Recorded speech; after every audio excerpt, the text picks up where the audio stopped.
Hello and welcome. This is Founder Laren with the Fantasy Grounds Academy. Today I am going to talk about line of sight and how it's used in the Fantasy Grounds Unity platform. Before you, I have the Lost Mine of Phandelver module loaded. I have some of the core rulebooks, and I am at the Cragmaw Hideout where the players are about to enter the caverns where the insidious goblins have one of their members captured. So, without further ado, we're going to go into this and we are going to check this out. So, I want to make sure that people understand how to use this tool effectively. I think a lot of us get lost or they're not sure how it works. So, I'm going to go ahead and cover that in this tutorial, and hopefully this will help you down the road. I admit this video is not going to be for everybody, but at least it'll give you some idea. First things first, make sure all of your characters are on the combat tracker. It's the first step. It's very important. Second, make sure that all the players are on the map. So go to the combat tracker. Down at the bottom, there are 3 symbols. You can use this to drag over all of your players or bad guys or neutrals at one time. You don't have to add them individually. It does not add them in the order of the combat tracker. It does it in its own order.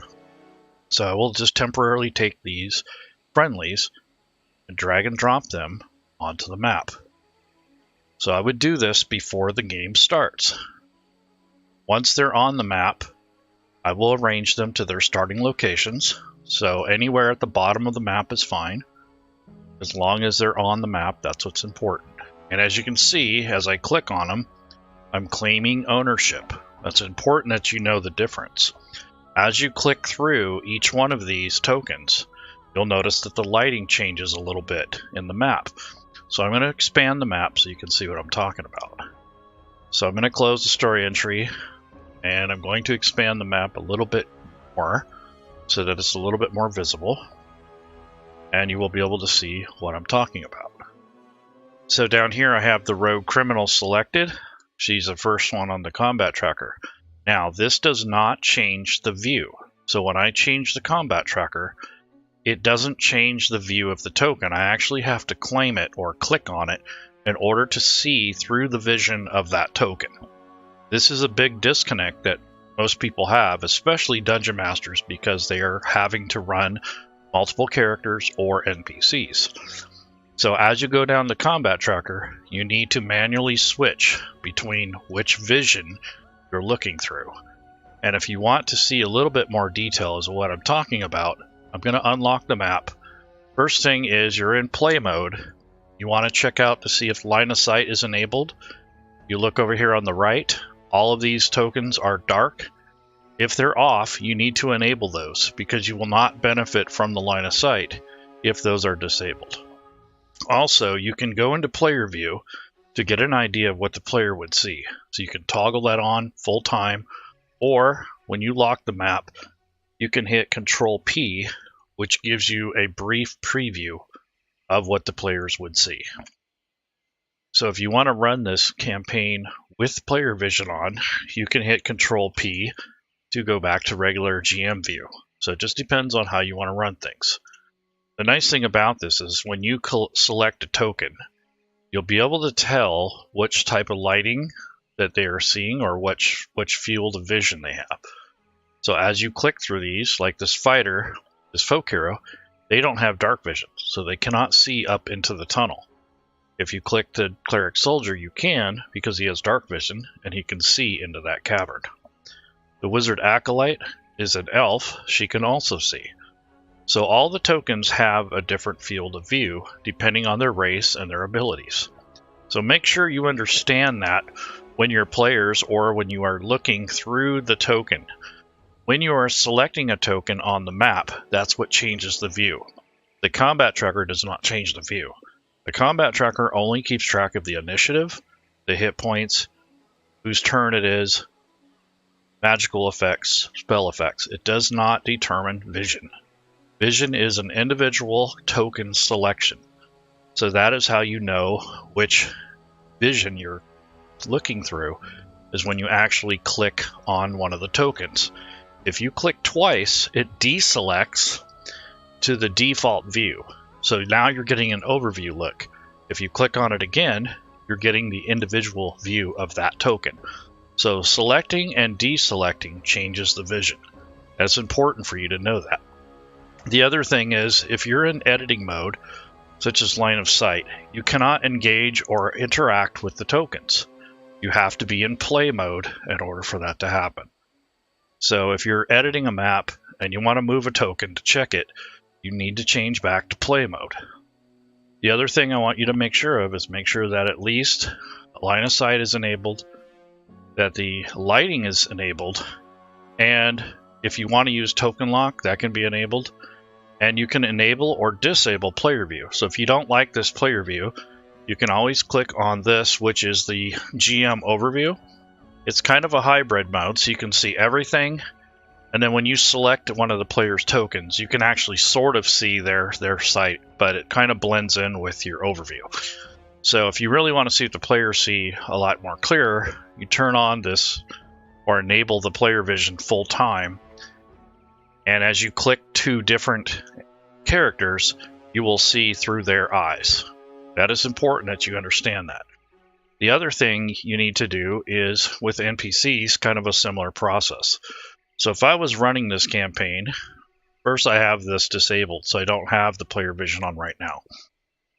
I'm going to open up this campaign setting link, which gives me the information. There's an encounter. Then I open that up and I hit the down arrow. The goblins are now added. They're hiding in this little copse of trees, and they're already placed on the map. They are not visible by default, so the players cannot see them yet. Plus, they are blocked by this terrain feature that's in Fantasy Grounds, so you can't see through the trees. So now that I have those added, when you go to do your combat, when you select the goblin, you still have to select its token to see its vision. Now, the goblins might know that the players are there, but they don't see them. So unless they go into this forest, they will not see the players. So in this case, they might hear the players. So that would prompt them to wake up and do their duty as guards. So they're basically sentries in the beginning of this adventure. So those are things that you need to know, and these goblins probably have dark vision. So if I turn on the line of sight, and this is what the player view, or in this case the NPC view, looks like, this is basically the goblin's vision. So as he moves, he can see up into the cave and that sort of thing. So he's able to see because he has dark vision. And that would be something that's notated on their stat block. So if you open up the stat block, it is notated that they have dark vision 60 feet, and that's why they're able to see like that. Same thing with players. So for instance, the cleric soldier, he has dark vision on his character sheet. That is stated here.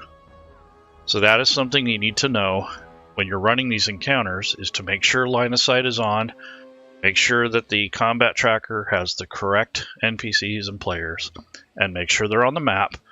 And then when you want to switch turns, like if I want to go to Goblin 2, which is this one down here in the south, I will pass the turn, but now I need to change token. So I need to click on the token, and that's the vision that I'm getting.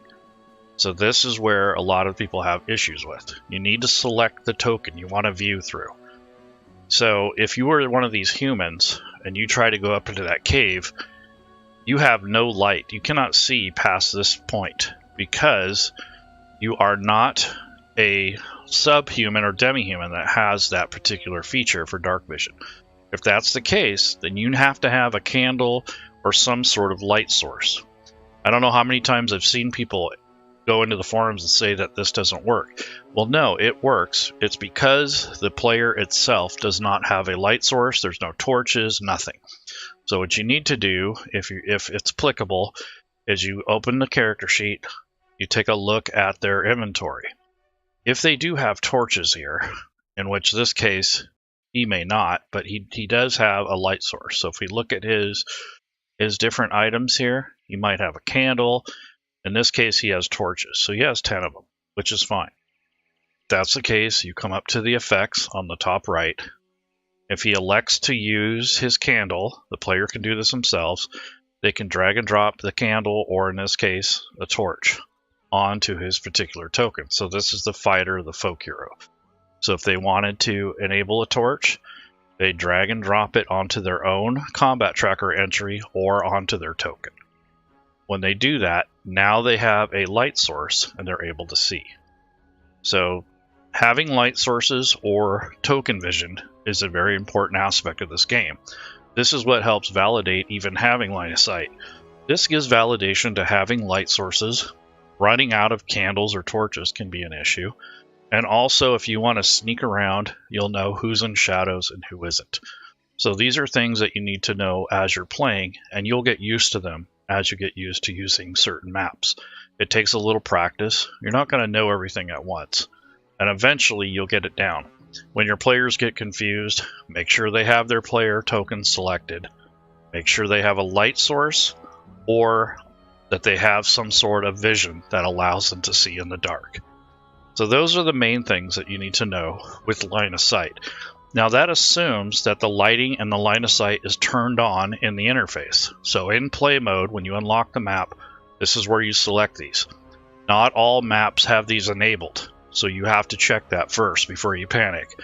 The other thing is make sure your tokens have a natural dark vision, or in this case, some kind of sense that will allow them to see in the dark, or make sure they have a candle or a torch or whatever. The other thing that can affect vision a little bit is the actual time of day. So in this particular map, it is both indoor and outdoor.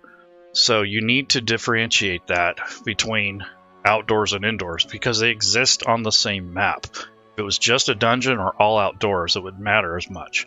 But if you go to lighting and you go to the ambient lighting tool, there is a mask on here. Right now it is set for dawn. The lighting does not affect the indoors because they put a mask over it. So that way, if it's dawn outside, it's not going to affect the inside. So these are little things that you need to learn as you go. But this is already set up for you because this is a pre-set up map for an official purchase module. But if you're going to set up your own line of sight in your own maps, you have to keep that in mind. Indoor and outdoor use. So sometimes they're combined and you'll have to put a mask over the indoor features. That way the outdoor lighting does not affect it.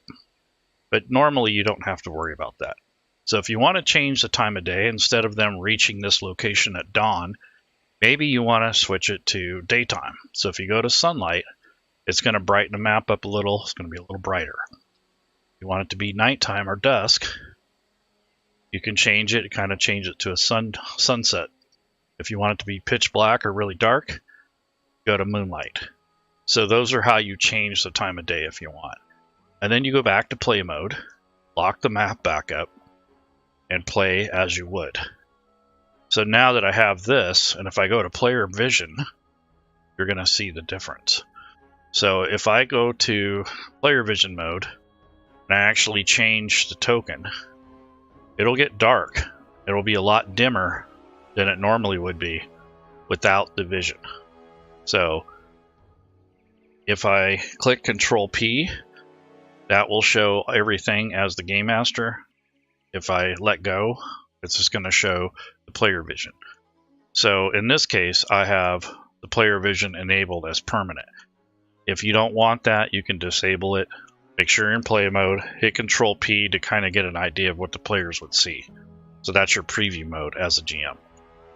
So that's all I had for today. Hopefully that helps you. This is not a tutorial on how to set up line of sight. This is more or less a way to use it if it's already there. I think a lot of people get confused as to how this works. Just remember to make sure you select the correct token and that the token that you're selecting either has dark vision or a candle or some sort of light source. Like I said, you can drag it from the effects area onto the token or onto the combat tracker entry, either way, and that will enable the torch or the candle or a light spell, whatever you have. So hopefully that helps. Take care, have a good evening, and we'll see you next time. Bye-bye.